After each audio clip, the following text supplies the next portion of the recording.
I don't know if I heard it from you or another source, but I'm looking for a Goldilocks niche. I don't want it to be too big. If it's too big, I can't compete. But I don't want it to be too cold in terms of, or too small. Like there's only 10 people interested in this. Like even if I sold all 10 of the things, like I'm going to be in trouble, you know? So I kind of want a nice, warm, medium niche, and I use a lot of tools to do that. All right, so the question of the week that Stephen has for us this week, or questions of the week. First one, how do you validate niches for print on demand? The second part is, I know you have a 5-step test for merch, but want to find a way to validate for more than just shirts on merch. And then the last one, do you guys have certain things you look for before deciding to start testing a niche? How we validate for niches for POD, I guess, changes depending on the product or platform that we're going after. The foundational pieces, I think, stay the same, but just how we treat them is a little different. Each platform has its own little quirks. Each product has its own little quirks that you have to look for. But yes, we do. And the WingMan 5-step test is kind of my go-to. I think a lot of people, when they started following us, just assumed that it was all merch because we probably talked about it like that. But it is our go-to for any platform that we go after. And it's just a set of rules to look for as guidelines. They're not like set in stone, but it's just a way for us to test the market to see if this is worth going after, and should we be spending time creating these assets going after these products. I guess I'll show the WingMan 5-step test. Common, do you have a different way to answer that? I don't know if I heard it from you or another source, but I'm looking for a Goldilocks niche where it's like, I don't want it to be too big or like too hot, right? In terms of like porridge, right? Like if it's too big, I can't compete. These companies are going to they have way more resources than me. They have way more smarter people than me, and they're going to be throwing up a lot of stuff that I won't be able to compete with, right? But I don't want it to be too cold in terms of, or too small in terms of, hey, like there's only 10 people interested in this. Like even if I sold all 10 of the things, like I'm going to be in trouble, you know? So I kind of want a nice, warm, medium, like niche, and I use a lot of tools to do that, you know, like obviously use some of the data that is in Amazon, like how many search results are going for this search term, or go to Google Trends and see like, hey, you know, is there actually people searching for these things or these items or this niche? You know, how many different ways people can name this niche, and doing individual searches there.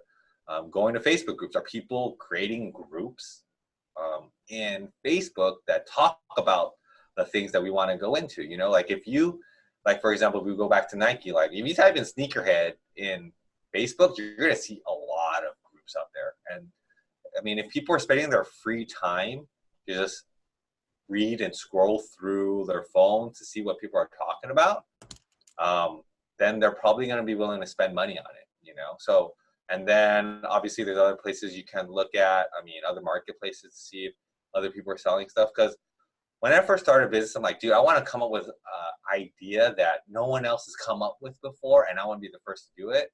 I've learned that that's not the way to go about it, because a lot of times, probably because there's no idea, because there's no one buying it. That's probably why there's nobody on it, you know? So a lot of ideas out there are already thought of, you know?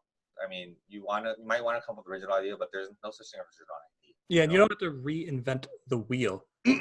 I guess hearing you talk about that and then seeing our 5-step test, I'm actually going to share my screen again to go over this. It's the WingMan 5-step test is more for validating an idea to test a product. I think what Common's talking about is probably what the question's actually asking, is validating niches. Sorry, and maybe me and Common, we can work together on that. I don't think we have done an excellent job of that, because we've been a lot more product focus and platform focus. Like we almost address, like, after you have a niche, what you should be doing.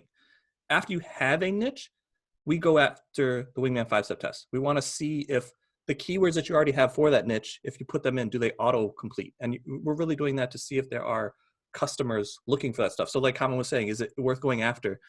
We almost do a step before that with the validating the niche to see if it's worth it, which we have not talked about openly. But maybe that's a goal for me and you, Common, in 2020. It's like, let's build a phase 1 of this process. How do we validate the niche? And then after we validate the niche, phase 2 is this WingMan 5-step test idea of what to look for. I want to change this WingMan 5-step test up a little bit anyway, because Amazon's changing, all the platforms are changing. So we have numbers here. I want to take the numbers away and just get to the core ideas. Autocomplete, there are customers looking, so you know that it's worth your time. You want to see matching products. It doesn't necessarily be 10, but if you're putting those words in, are people looking for, if you're trying to sell shirts, are there mostly shirts on the page? If you're trying to sell books, are there books on the page? Whatever product that you're planning on selling, is that product represented on that results page? If it's not, then it's probably not worth your time and energy and effort, because nobody is, like Carmen said, looking for that. And it hasn't been tested. If you're going to take time, energy, and effort to do something, and this is a new niche for you, don't go after something that nobody else has done. Don't reinvent the wheel. Pull from other people's experiences, pull from your competitors, and try to emulate their success to start. Once you start having success, then you can reinvent or try new things. But to speed up your process to success, I suggest sticking with these set of rules. We want to see results on page, less than 1,000. Again, that number can change. We just want to see, how much competition is there? The less competition, obviously, the better for us. And then we want to look on Amazon. 8 out of the top 10 have BSR. This represents sales. Each category is slightly different. That's why we don't have like, oh, you want to be under 1 million or under this. Just 8 out of the top 10. Do 8 out of the top 10 have a BSR period to see if it's worth going after? And then the next one is the velocity. Is 2 of the 10 under 1 million BSR? In most categories, under 1 million is selling multiple times a month. Books might be slightly different, but it's just a guideline. And this represents monthly sales. Like Carmen was saying, you don't want to necessarily go after a niche that, hey, only 10 of these are going to sell every month, and there's some competition here. Am I going to be able to dominate this space and get all 10 sales?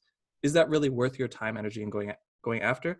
I don't think so. You want to see some more sales velocity to make it worth your time building an asset to test that market. I was going to say recap the call, but I know that we've gone on long enough. But I will say, if you're interested in this idea of adding POD to an existing business, me and Carmen have started recording some of our calls. My plan is to every Wednesday release a new video of this process and that you guys can follow along with us.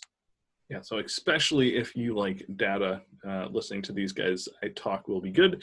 If not, maybe watching the one that Stephen helped our mom with, because that was very educational as well. I don't know. I think that even if you're like me and you're very art focused, like still understanding or at least hearing people talk about the data will help maybe some of those gears start spinning in your head so you can work through some of the problems, because that is a very important part of the business. I like to say it's the most important part, and I think that's just because it's all like magic to me still.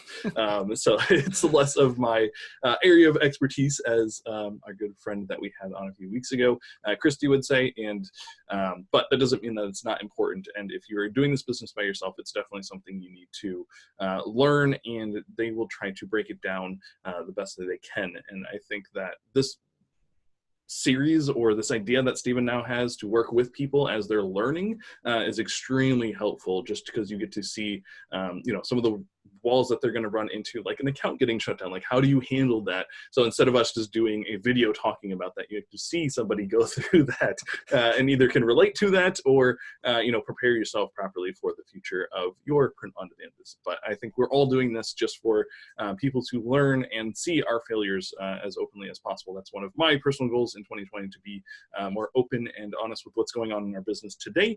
And so this is another person that wants to join us in that journey of let's just be open and honest about what's going on, and hopefully that will help other people avoid some of the situations that we've been in, because it's just not fun. And so if we can help you avoid that, then that makes us feel a little bit better. And I think the sting of what we go through hurt a little bit less, at least in my personal experience. So yeah, when we fail now, it almost feels like it doesn't really feel like failing. It feels like a learning lesson that we get to share with other people. I think especially with you learning so much through Shopify and having those bigger problems come up, it almost like changes how you see it. It's like, this isn't really that big of a problem as maybe it would have felt like before.